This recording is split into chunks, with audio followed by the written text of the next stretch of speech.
Well, hello, vinyl community. It's Matt. I'm back again, and I just thought, with all the excitement about the new Paul McCartney archive release coming out very soon, "Flowers in the Dirt," that I would do my little take on the upcoming releases. Beatle Vinyl 85 Marv did a great little piece a day or so ago about it, on how he bought this new double CD archive edition of Flowers in the Dirt, and he talked about it a little bit. And he did a great job, and I certainly will not try to overdo what he did, because he did such a great job. I just thought I'd give my little take on the excitement of Flowers in the Dirt finally coming out, and talk a little bit about my take on the album itself and what it meant to me when it came out way back in 1989. I can't believe it's been 28 years since this album came out. It's simply amazing. But anyway, just to go back a little bit, when it did come out, I was very excited about it. Paul hadn't toured since 1976, and there was talk that he was going to be doing a big world tour. Mid to late 89, we started hearing about it. I remember getting very excited about it. Some promo pictures came out of Paul holding his Hofner violin bass. You may have remembered some of those pictures, and they were fantastic. It just got me all excited that he was getting back, or he was basically reinventing himself again, whatever you want to call it. But I was very excited about it, that Paul was going to be touring. He was putting out a brand new album. He was using the Hofner bass again. That was exciting. And so I was very excited about this album when it was first announced that it was coming out. And I remember being so excited about it that I was working the day it came out. I think it was on a Tuesday back in those days in '89. And my wife, bless her, she she helped me out. She went out to the store at the local mall back then, when record stores were all over the place. You could go anywhere to these chain record stores. And she went out and got it for me right when the store opened. I was so excited about it. She bought me the CD, and I can't thank her enough for that. She really was a champ for doing that for me. So I remember that day. I remember getting the CD for me, and I was so excited when I got home from work to listen to it. And I have to tell you, I like this album. It's one of my favorite Paul albums, or I won't say it's my favorite of all time. I won't even say it's in my top 5, but it's definitely in my top 10, I would say, of Paul albums. Someday I'll do a Paul ranking, such as Mean Mr. Mayo, Joe did, and some other people have done. I will do a ranking of Paul's albums. One of these days I'll get around to it, but it is probably in my top 10. Is it a perfect McCartney album? No, not by any stretch of the means. It's not perfect, but it's a good, solid album. I like the majority of the songs on it. I'm very pleased with, and very excited about the new archive edition coming out, the double CD right here, and also the deluxe, super deluxe archive edition is out, and it's on order. And I have to say, thanks to Beatle Vinyl 85 Marv. He was showing his deluxe, super deluxe archive series, what he has thus far, and I got so excited about it, and looking at what he had.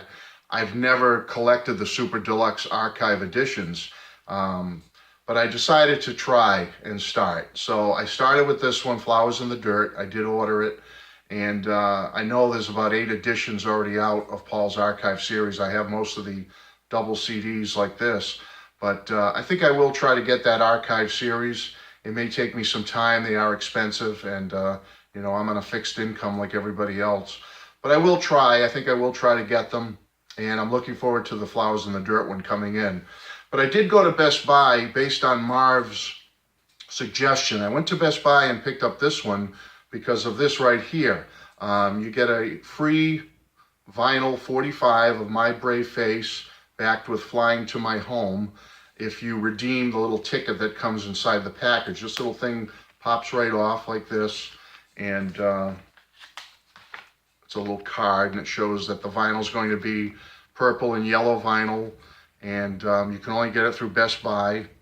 If you go and redeem your ticket number, which is inside the package here, and redeem it online, and they'll send it right out to you. And I have to tell you, it was a very, very simple and easy process. There was no difficulty to it. You basically just, you got this little card right here, which is the same as the cover of Paul's My Brave Face single all those years ago, which I'm going to show you in a minute. like Marv said, I can't show you the back because it does show in bold letters and numbers the redeemable ticket number, the voucher number. But on the back is the number. It gives you the website. You go there just as Marv said, and I have to tell you, it was very, very easy process. You just basically enter your name and address and a couple other things and hit click, and you get a receipt in your email saying you're all set. It'll be on its way in 4 to 6 weeks. So if you're going to pick this up, folks, I would suggest if you can get it at Best Buy, like Marv suggested, it's definitely worth it. Okay? And you do get the CD2 of the Paul and Elvis Costello demos. You get 9 of them. And I have to tell you, I've only heard a couple of these over the years, but these demos are fantastic. Disc 2 on this is fantastic. It's a great, great disc of Elvis and Paul doing these 9 songs. You get The Lovers That Never Were, which later came out on Off the Ground. You get Tommy's Coming Home, 20 Fine Fingers, Soul Like Candy, which is probably one of my favorites on that disc.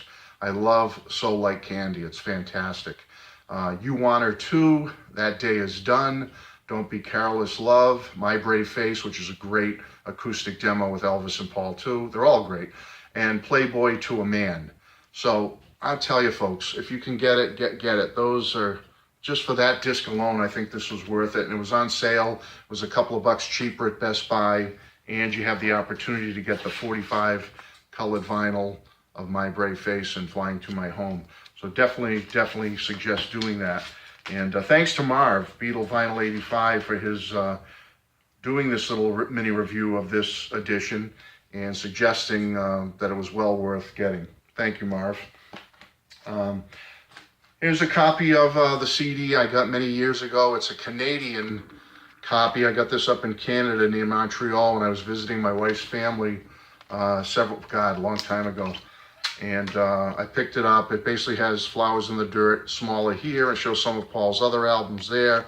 But then as you open the cover here, then it reveals the full Flowers in the Dirt cover and more of Paul's albums advertised there.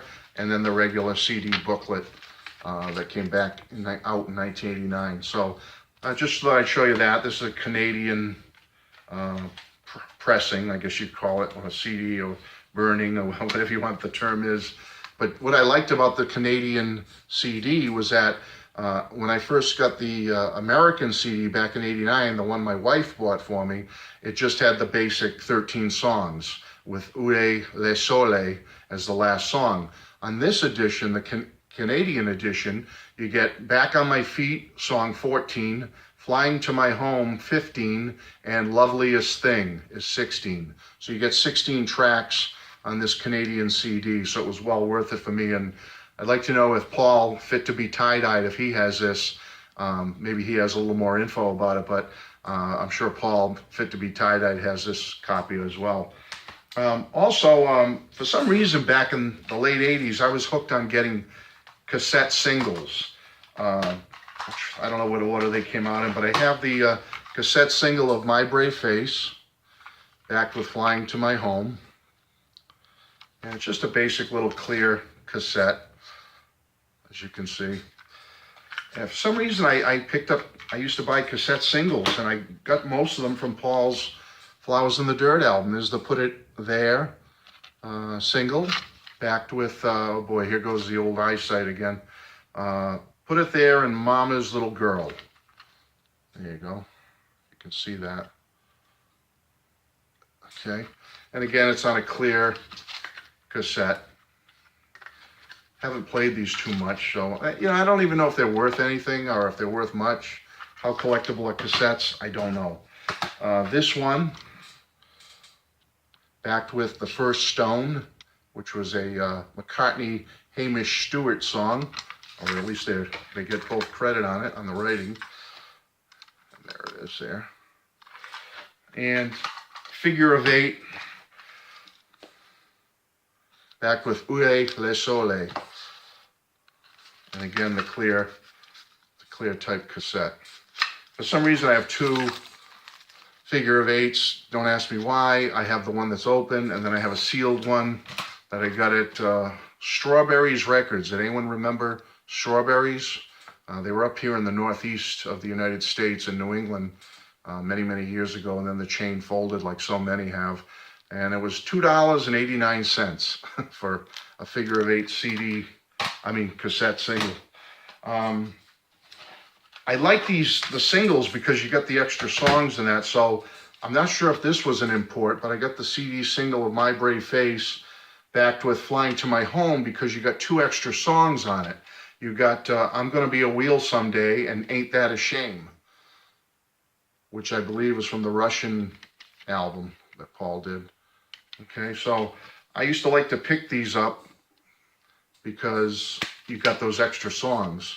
I'm not sure if this one was an import. It doesn't look to be. It just says MPL, and I don't recall. I assume it was an import because I don't remember these coming out in the United States.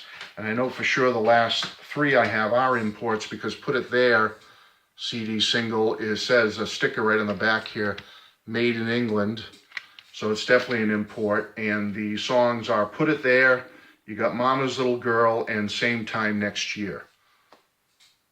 Okay, so I really liked collecting these CD singles from Flowers in the Dirt because you got extra songs that at the time were hard to find. Here's this one.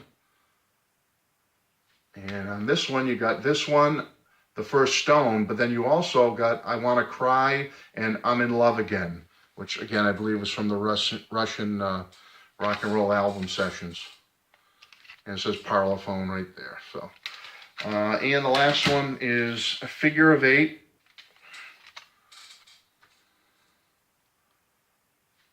There's the back. And you get Figure of 8, Long and Winding Road, and Loveliest Thing.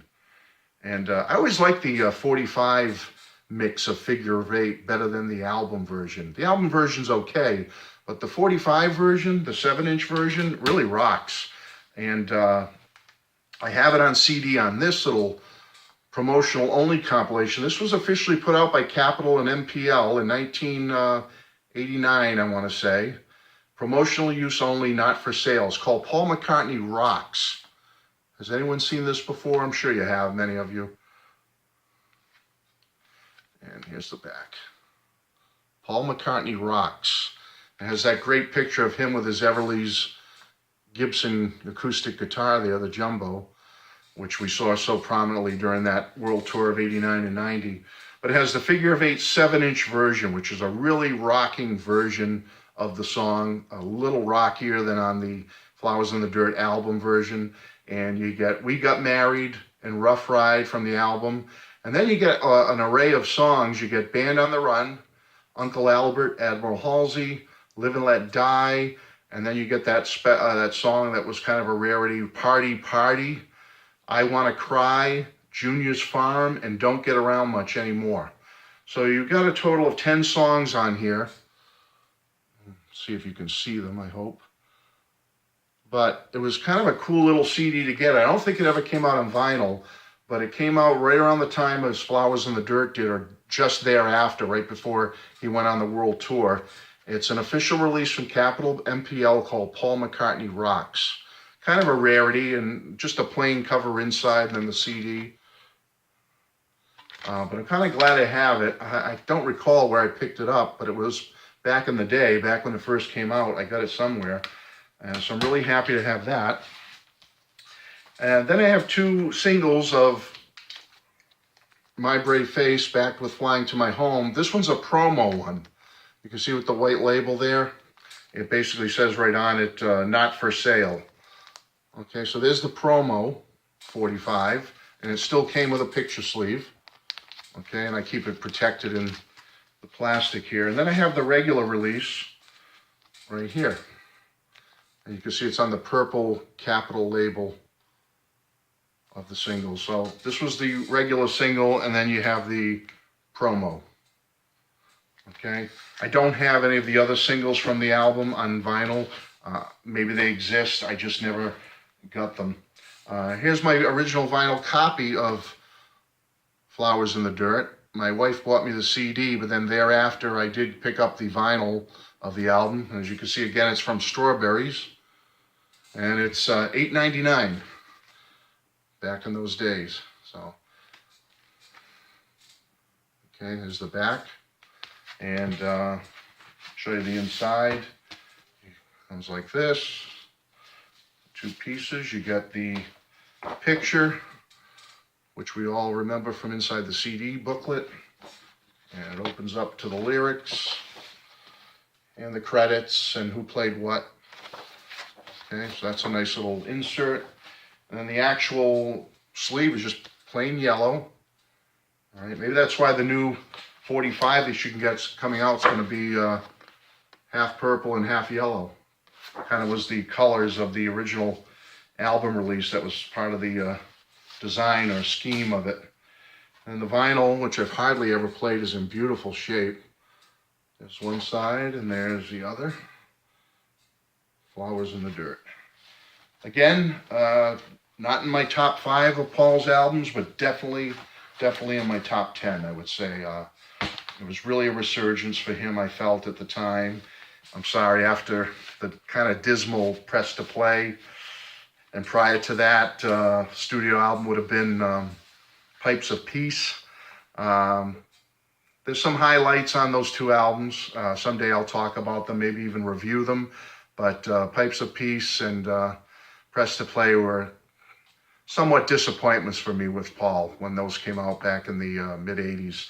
So when this album came out, it definitely was a bump up for me as far as Paul in my eyes. I really thought he really put together a great album there. I do have a 12-inch single of Waylay Soleil, which came out around that time. A little picture of Paul in the back wearing, looks like a little French national there with his little cap on. And basically on this you get side 1 is Waylay Soleil, and side 2 is a tub dub mix and an instrumental mix of the song. And I believe this is an import, well, it says MPL Capital Parlophone. So I'm not sure, maybe someone can help me with that one. Still in the shrink wrap, I'll show you. And, well, it's Capital, so it can't be, Parlophone stamp is on it, but as you can see, it is Capital, purple Capital label on that Waylay Soleil single.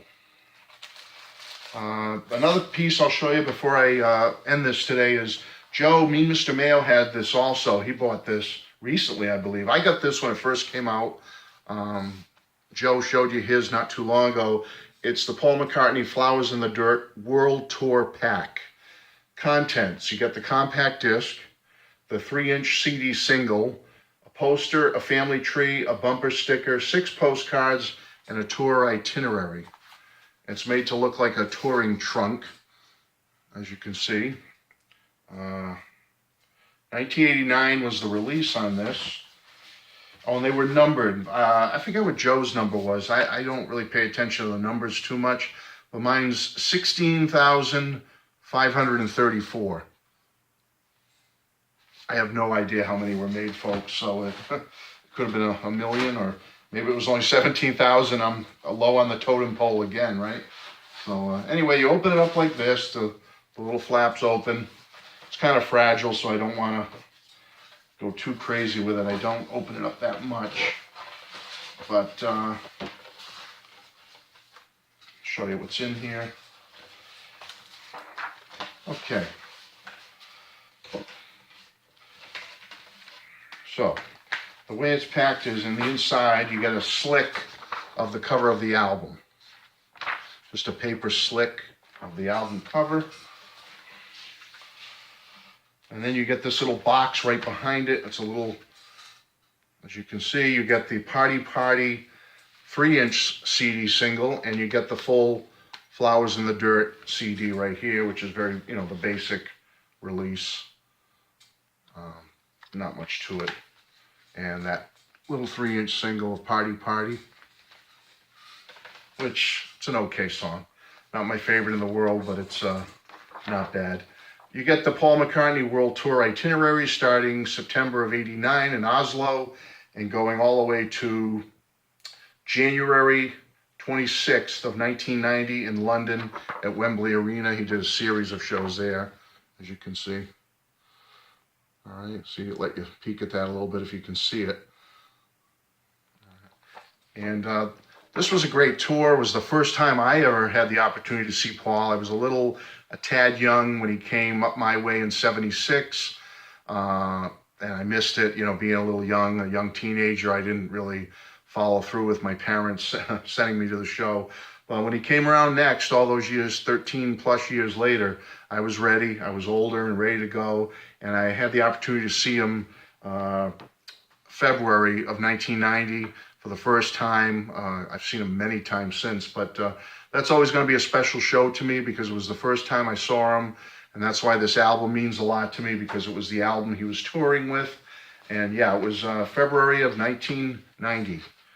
And the funny thing is, my younger son, Chris, who you saw in Mean Mr. Mayo's video at the store, was born, I think I saw Paul, I forget the date in February, but Chris was born 10 days later in February of '90. So he just turned 27, and kind of a special memory. I don't know what I would have done if my wife had gone into labor on the day of the Paul show. Chris was born 10 days after, so I don't know. You think I would have gone to the Paul show? You be the judge. Maybe, maybe not. Here's the poster, the tour poster. I'm not even going to try to answer that question, folks. First time seeing Paul, and I had great seats, and it was February 1990, and my youngest son was being born shortly around that time. I don't know. What would you have done? Luckily, I did not have to make a choice, right? I didn't have to go that route. You get a Paul McCartney band tour, all the different band members, where they came from, how they all got to be in Paul's band. I'm not going to open the whole thing up. I think Joe did in his video. You get the bumper sticker that you'd rather be listening to McCartney. Wouldn't we all? And you get 6 nice little postcards.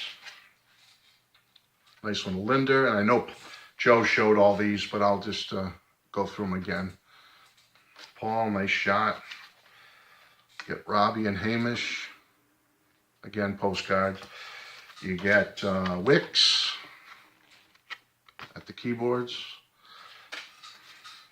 Nice one of Chris Whitten, the drummer, who was only with Paul for that one tour, and Linda and Paul. A nice picture of Linda and Paul together singing.